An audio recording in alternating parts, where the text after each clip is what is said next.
Hello friends, आज से हम स्टार्ट करेंगे अपनी जो विज़न आईएएस की मैगज़ीन आती है ना, मंथली मैगज़ीन, उसके रिवीजन की।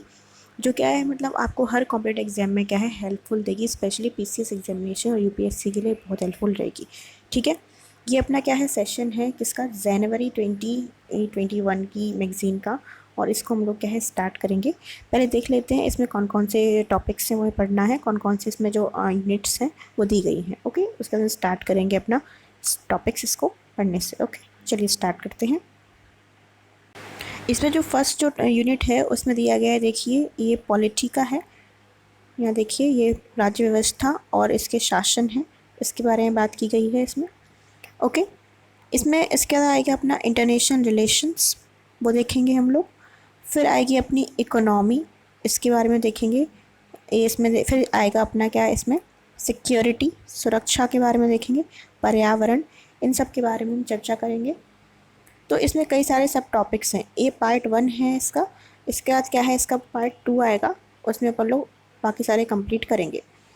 इसमें देखो सामाजिक मुद्दे हैं, विज्ञान प्रौद्योगिकी, संस्कृति, नीति शास्त्र और जो भी योजनाएं रही हैं अपनी मतलब रिसेंटली इस न्यूज़ में, और न्यूज़ इन शॉर्ट, ये सब क्या है इसका टॉपिक्स हैं। चलिए अपना शुरू करते हैं अपना टॉपिक। और इसमें है अपना पहला जो टॉपिक है, पहला जो यूनिट है वो स्टार्ट करेंगे अपन लोग पॉलिटी से, राज्य व्यवस्था एवं शासन से, पॉलिटी एंड गवर्नेंस। इसमें फर्स्ट टॉपिक दिया गया है अपना, फर्स्ट जो इसमें आर्टिकल है वो है न्यायिक सक्रियता और न्यायिक अतिक्रमण, मतलब जुडिशियल एक्टिविज्म और जुडिशियल ओवररीच, इन दोनों के बारे में क्या है टॉपिक दिया गया है। उच्चतम न्यायालय ने क्या है जो 3 कृषि कानून जो लागू मतलब कर रही सरकार ने जो बनाए हैं, उसको क्या है उस पर रोक लगा दी गई है। तो जो रोक लगाई है ना, उसको बहुत सारे ये जो विशेषज्ञ हैं ना वो क्या है उसको अतिक्रमण की तरह ले रहे हैं कि ये क्या है न्यायपालिका कुछ ज़्यादा ही हस्तक्षेप कर रही है अपने इन कार्यक्रमों में, और इसे वो इसकी क्या है शक्ति को अतिक्रमण से लेके इस कार्य को। ठीक है, तो हम समझते हैं कि न्यायिक सक्रियता और न्यायिक अतिक्रमण ही दोनों में डिफरेंस क्या होता है, ऐसा जो विशेषज्ञ हैं वो ऐसा क्यों कह रहे हैं, और क्या सच में न्यायपालिका ज़्यादा मतलब जो अपने अधिकार से आगे इसमें अपना हस्तक्षेप कर रही है, या फिर जस्ट विशेषज्ञों की एक राय है। चलिए इसके बारे में हम देखते हैं। सबसे पहले जानते हैं कि न्यायिक सक्रियता होती क्या है। तो दोस्तों न्यायिक सक्रियता क्या है, एक न्यायिक दर्शन है।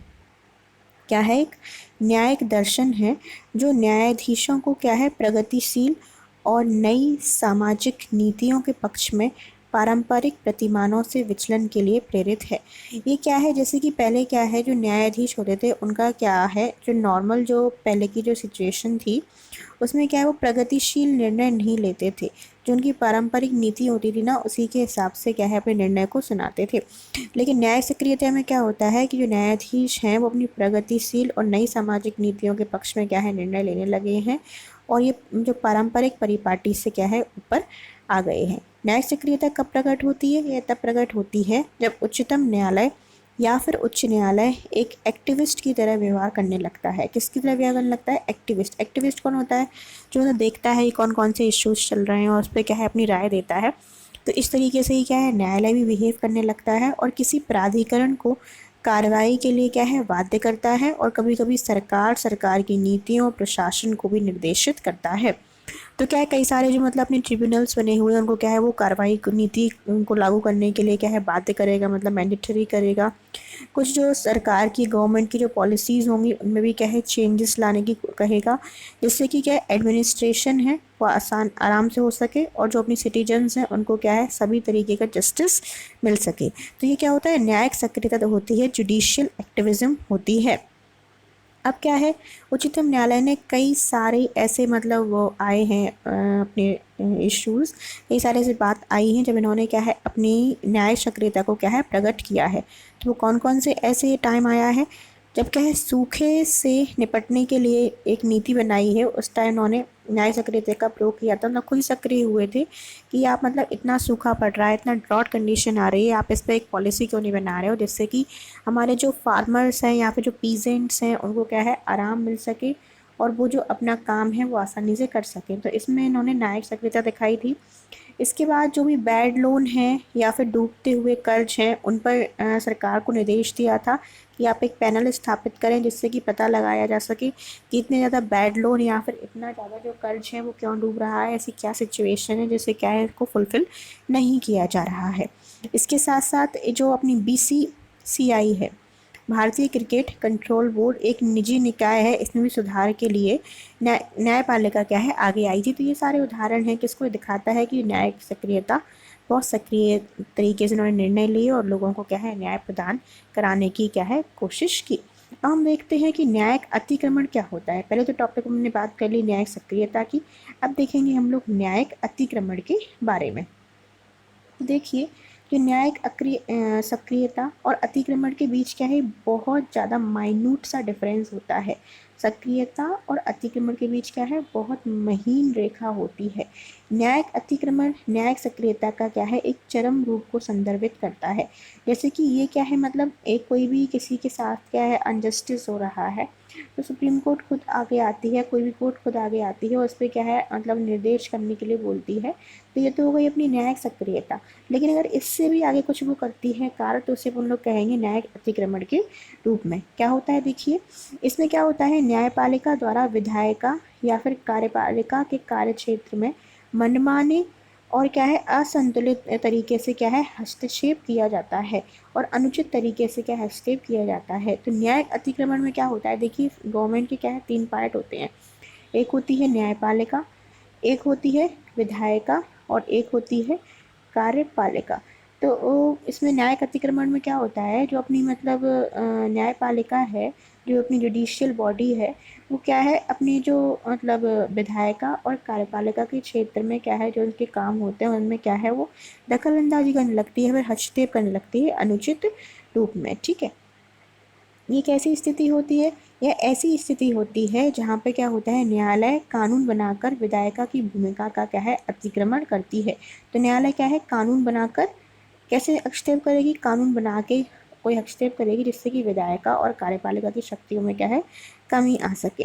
कई सारे मतलब ऐसे एग्जाम्पल्स ही दिए गए हैं मतलब बताए जाते हैं जहाँ पे क्या है न्यायपालिका है उन्होंने उसने क्या है न्यायिक अतिक्रमण के रूप में क्या है अपने निर्देशित या फिर कार्य किए हैं। इसका उदाहरण क्या है जैसे कि एक उदाहरण दिया जाता है कॉलेजियम का। क्या दिया जाता है? कॉलेजियम क्या है एक संवैधानिक निकाय है। संवैधानिक निकाय वो निकाय होते हैं जिन्हें क्या है संविधान में क्या है वर्णित नहीं किया गया है, मतलब किसी भी आर्टिकल के द्वारा नहीं बनाए गए हैं, ना ही इन्हें मतलब किसी भी लॉ के द्वारा बनाया गया है किसी अपनी संसद के द्वारा। तो ऐसे निकाय कहलाते हैं संवैधानिक निकाय। तो कॉलेजियम भी क्या है एक संवैधानिक निकाय है। इसमें क्या है इसमें नियुक्ति की जाती है किसकी? न्यायाधीशों की इसके हेल्प से नियुक्ति की जाती है। तो इसमें कॉलेजियम में भी क्या है जो कार्यपालिका की जो अपनी जो बॉडी होती है उसको भी क्या है बिल्कुल वंचित कर दिया गया है, ऐसे किसी सदस्यों को इसमें क्या है शामिल नहीं किया गया है। तो ये भी ऐसा अतिक्रमण के रूप में क्या है देखा जाता है न्यायपालिका का। इसके साथ साथ उच्चतर न्यायालय में पारदर्शिता और जवाबदेही सुनिश्चित करने के लिए राष्ट्रीय न्यायिक नियुक्ति आयोग अधिनियम 2014 को क्या है अवैध घोषित किया गया।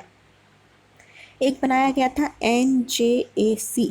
ठीक है, ये बनाया गया था जिससे कि न्यायपालिका में पारदर्शिता भी आए, जवाबदेहिता भी आए, साथ में मतलब राजनीतिक हस्तक्षेप तो था ही नहीं, जो न्यायिक हस्तक्षेप है उसको भी दूर किया जा सके। तो मतलब इसमें इसको क्या है अवैध घोषित कर दिया गया न्यायालय के द्वारा। ये भी एज अ अतिक्रमण के रूप में क्या है देखा गया ये उनका कार्य भी। तो हम समझ लिया अभी कि न्यायिक सक्रियता और न्यायिक अतिक्रमण क्या होता है और इनमें डिफरेंस क्या होता है, इनमें क्या अंतर होता है। ठीक है, अब देख लेते हैं न्यायिक सक्रियता और न्यायिक अतिक्रमण के लिए उत्तरदायी कारण। मतलब न्यायिक सक्रियता है और जो न्यायिक अतिक्रमण है तो इनके के लिए क्या है जो उत्तरदायी जो कारण है, जो रीजंस क्या हैं इनके। सबसे पहले तो रीज़न है वो आता है शक्ति संतुलन का। शक्ति क्या है इसमें संतुलन होना चाहिए लेकिन कैसा हो जाती है शक्ति असंतुलन हो जाती है। तो ये भी क्या है एक प्रकार से उच्चतम न्यायालय शासन व्यवस्था की क्या है सबसे शक्तिशाली शाखा है। इसका निर्णय अन्य 2 शाखाओं पर बाध्यकारी होता है। वह उनकी कार्रवाइयों के साथ साथ उनके द्वारा पारित कानूनों विधियों को भी निरस्त कर सकता है। देखो ठीक है, तो आप देखिए ये क्या है, जो उच्चतम न्यायालय की सबसे शक्तिशाली शाखा है, कौन सी, शक्ति असंतुलन। इसमें क्या होता है, जैसे कि कोई भी विधायिका और जो कार्यपालिका है, अपनी जो बॉडी जो ऑर्गन है, एक संसद है अपनी और एक कार्यपालिका है, ठीक है। इसने कोई भी कानून बनाया तो अगर ये इसको क्या है अगर रोक देता है या फिर मना करता है या फिर शून्य घोषित कर देता है तो ये क्या है, बाध्यकारी हो जाता है, जो क्या है एक अतिक्रमण के रूप में दिखाई देती है ये इनकी शक्ति, ठीक है। इसके बाद हम देखते हैं इनकी जो सेकंड है वो है जनहित याचिका, PIL। ये बहुत ज़्यादा चर्चा में रहता है अब रिसेंट इश्यूज़ में, क्योंकि PIL में क्या होता है, एक अवधारणा होती है, ये क्या है, अधिस्थिति लोकस सिद्धांत पर क्या है, इसको समाप्त कर दिया गया है, ठीक है। तो इसमें क्या है, PIL ने क्या कर दिया है, पहले एक ऐसा मतलब एक स्थिति थी, एक सिद्धांत था, उसमें क्या बोलते थे कि दूसरे शब्दों में से बोलते हैं सुनवाई का अधिकार। इसका मतलब क्या होता है कि जैसे कि मान लो कोई भी मतलब किसी पर अन्याय हुआ है, किसी के साथ क्या है अनजस्टिस हुआ है, तो ऐसा कोई भी व्यक्ति क्या है न्यायालय का दरवाज़ा खटखटा नहीं सकता, न्यायालय के पास क्या है आके न्याय नहीं मांग सकता था।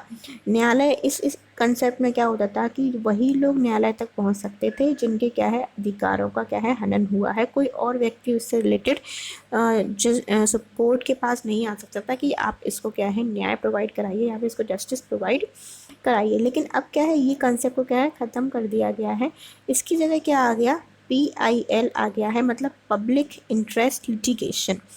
अगर किसी के साथ अनजस्टिस हो रहा है, किसी के साथ भेदभाव हो रहा है, तो उसके अन्याय के विरुद्ध कोई भी दूसरा व्यक्ति भी अगर वो सक्षम नहीं है, जिसके साथ अन्याय हो रहा है, दूसरा व्यक्ति भी आके सुप्रीम कोर्ट में बता सकता है, सुप्रीम कोर्ट खुद स्वतः संज्ञान लेके उसको क्या है न्याय प्रोवाइड करवा सकती है। तो ये कंसेप्ट क्या कहलाता है, PIL, और इसी को क्या है रिसेंटली लागू किया गया है। तो ये भी क्या एक बहुत इम्पॉर्टेंट रीज़न है कि मतलब ये किस ऐसी न्याय सक्रियता या फिर अतिक्रमण ऐसे मतलब जो सिचुएशंस क्यों आने लगी हैं कोर्ट के संपर्क में, ठीक है।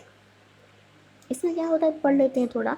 PIL दायर कर प्रशासन में सुधार के लिए आवश्यक न्यायिक हस्तक्षेप की मांग करने हेतु प्रेरित हुए हैं। इसके माध्यम से वे न्यायालय से मांग कर सकते हैं कि सांविधिक और संवैधानिक प्रावधानों का अनुपालन सुनिश्चित करने हेतु उचित निर्देश जारी करें। इस प्रकार क्या है, जो जनहित याचिका ने भी क्या है लोक प्रशासन में न्यायपालिका के हस्तक्षेप को क्या है एक नया आयाम दिया है। लेकिन क्या है, हमेशा ये सही नहीं होता है, मतलब कभी कभी क्या होता है PIL के जरिए क्या है भी अपनी जो कोर्ट है वो न्यायपालिका विधायिका और कार्यपालिका के कई कार्यों में हस्तक्षेप करता है, और इस तरीके से ये भी एक माध्यम से बन गया है न्यायिक अतिक्रमण का रूप में। लेकिन कोई सी भी चीज़ें देखिए अगर आप एक बैलेंस्ड में करेंगे तो वो सही रहेगा, लेकिन आप उसको इनबैलेंस्ड अनबैलेंस्ड रूप में करेंगे तो वो एक अतिक्रमण के रूप में ही देखा जाएगा। इस तरीके से PIL भी एक न्यायिक अतिक्रमण के रूप में भी कई जगहों पर प्रयोग किया जाता है। चलिए आगे बढ़ते हैं फिर हम लोग, ओके। अब देखिए हम देख लेते हैं कि सेपरेशन ऑफ पावर क्या होता है। पहले मैंने बताया था आपको, अपनी जो मतलब कॉन्स्टिट्यूशन है, अपनी जो गवर्नमेंट है, सरकार है, उसके क्या होते हैं 3 अंग होते हैं। फर्स्ट होता है जुडिशियरी, वही न्यायपालिका, एक होता है विधायिका लेजिस्लेचर, और तीसरा होता है एग्जीक्यूटिव। लेजिस्लेचर क्या होता है, इसके पास शक्ति होती है कि क्या बना सकता है, कानून को बना सकता है, ठीक है। और एग्जीक्यूटिव के पास शक्ति होती है कि जो भी कानून बनाए हैं उनका क्या है कार्यान्वयन करवाता है ये। तो कार्यान्वयन कौन करवाएगा, एग्जीक्यूटिव करवाएगा। और जुडिशियरी, इसके पास जो पावर होती है कि मान लीजिए कोई भी लॉ बनाया वो क्या है सही नहीं बना, तो ये जो जुडिशरी है ये क्या देखेगा कि लॉ करेक्ट बना है या नहीं, और नहीं बना होगा तो क्या है उसको वो सही कराएगा, ओके। तो इस तरीके से हमने देख लिया ये लेजिस्लेचर, एग्जीक्यूटिव और जुडिशरी, ये क्या है 3 अपनी पार्ट वो ऑर्गन्स होते हैं बॉडी की, और इसी को अपन लोग बोलते हैं सत्ता का पृथक्करण या फिर सेपरेशन ऑफ पावर, ओके। इसके साथ साथ कुछ और भी रीजंस हैं कि मतलब क्यों न्यायिक सक्रियता और न्यायिक अतिक्रमण जैसी सिचुएशंस आ रही है प्रेजेंट सिचुएशन में। सबसे पहले अन्य अंगों का क्या है अरुचिपूर्ण दृष्टिकोण है। जैसे कि कभी कभी क्या होता है ना, विधायिका और कार्यपालिका अपनी क्या है जो भी इनको वर्क दिए जाते हैं वो क्या है अच्छे से नहीं करते हैं, और इसी वजह से भी क्या है विलम्ब होता है, भ्रष्टाचार बढ़ता है, प्रतिक्रिया नहीं मिलती है, अक्षमता उत्पन्न होती है, और ये क्या है एक शून्यता उत्पन्न करती हैं। इस तरीके से क्या है, और फिर न्यायपालिका इसको मतलब भरती है, और इस तरह से फिर न्याय सक्रियता की जगह न्यायिक अतिक्रमण की सिचुएशन भी देखने को मिलती है। ओके, इसके साथ साथ कई सारे अन्य रीज़न भी शामिल हैं, जैसे कि लोगों के में बढ़ती जागरूकता, वैश्वीकरण, सक्रिय मीडिया, नागरिक समाज संगठन, पर्यावरण के प्रति चिंता। ये सारे ऐसे और भी रीज़न हैं जिससे कि न्यायिक सक्रियता और न्यायिक अतिक्रमण की सिचुएशन आगे अब जो प्रेजेंट में क्या है ज़्यादा सामने आने लगी हैं। ठीक है, ये तो कुछ रीजंस हो जाते हैं कि मतलब क्यों ऐसे हो रहा है इस प्रेजेंट सिचुएशन में, कि मतलब न्यायिक सक्रियता और न्यायिक अतिक्रमण के बीच में, लेकिन कुछ बाधाएं भी हैं। ठीक है, तो बाधाएं कौन कौन सी हैं? सबसे पहले तो इसमें चिंताएं भी हैं कुछ ऐसी, कि न्यायिक सक्रियता के माध्यम से उच्चतम न्यायालय ने कई कल्याणकारी भी काम भी उठाए हैं, कई कल्याणकारी कदम भी उठाए हैं, लेकिन कई मामलों में कैसा होता है कि न्यायपालिका ने अतिरिक्त शक्तियों का उपयोग कर दिया है, जिससे न्याय निर्णय के रूप में और यहाँ तक कि न्याय सक्रियता की साधारण सीमा के भीतर भी नहीं माना जा सकता। इस प्रकार न्यायिक अतिक्रमण ने निम्नलिखित चिंताओं को कह जन्म दिया गया है। देखो, सबसे पहले क्या है, कई सारे अच्छे काम भी किए हैं न्याय सक्रियता के माध्यम से कोर्ट ने, लेकिन क्या है उसके कभी कभी देखा गया है कि उसने मतलब इस तरीके से इन पावर्स का उपयोग किया है जिन्हें हम लोग न्यायिक सक्रियता के रूप में नहीं देख सकते, और कई सारी चिंताओं को जन्म दिया है। तो ऐसी कौन कौन सी सिचुएशन है, कौन कौन चिंता है, उनको हम देख लेते हैं। देखो, सबसे पहले तो शक्ति के पृथक्करण के सिद्धांत की क्या है उपेक्षा की गई है। शक्ति के पृथक्करण सिद्धांत में क्या होता है, विधायिका, कार्यपालिका और न्यायपालिका, इनको क्या है अपने अपने अलग अलग कार्य दिए गए हैं, लेकिन न्यायपालिका ने क्या है इनकी अधिकरण करके इनके कार्यक्षेत्र में हस्तक्षेप करके क्या है इसका क्या है अतिक्रमण किया है, तो ये सही नहीं है। ओके, इसके साथ साथ क्या है, विधायिका और कार्यपालिका के सम्मुख क्या है मौजूद चुनौतियों की क्या है उपेक्षा की है, क्योंकि विधायिका और कार्यपालिका का कार्य क्या है बहुत चुनौतीपूर्ण होता है। ठीक है, और इसीलिए क्योंकि फंड, फंक्शन, फ्रेमवर्क और फंक्शनरी इन सब पे क्या है निर्भर करता है, किस पर निर्भर करता है, विधायिका और कार्यपालिका पर ही निर्भर करता है। तो न्यायपालिका ने इन सबको क्या है इग्नोर किया है, और इस वजह से भी क्या सिचुएशन क्रिएट हो रही है।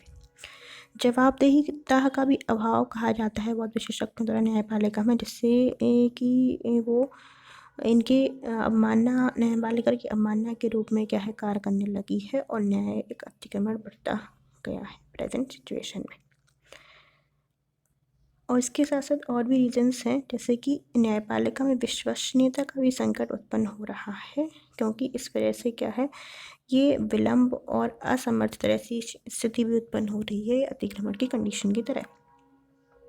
तो हमें क्या करना चाहिए, आगे की राह में देखना चाहिए कि मतलब बहुत सारे सिचुएशन ऐसी आती हैं, उस समय क्या है न्यायपालिका को एक न्यायिक संयम, जुडिशियल रेजिस्टेंस की स्थिति को क्या है देखना चाहिए, उसके महत्व पर प्रकाश डालना चाहिए, जिससे कि न्यायपालिका में आत्म संयमता आ सके, वो अतिक्रमण की स्थिति में नहीं आए, जिससे कि वो स्वयं को विधायिका या कार्यपालिका के कार्यों के बीच में हस्तक्षेप ना करे, और तीनों जो शक्ति के पृथक्करण सिद्धांत है उसमें क्या है संतुलन की स्थिति आ सके। ठीक है, तो ये अपना पहला इशू था आज का, इसे 10/21 की तो इश्यूज़ का, जिसमें हम लोगों ने देखा। सेकंड जो पार्ट है उसमें ये वाला जो पार्ट है कि regulation of NGOs in India, कि हम लोग जो एनजीओ चल रहे हैं इंडिया में, गैर सरकारी संगठन, उनको कैसे रेगुलेट कर सकते हैं, ये देखेंगे अपन लोग इसके पार्ट 2 में। Okay, thank you.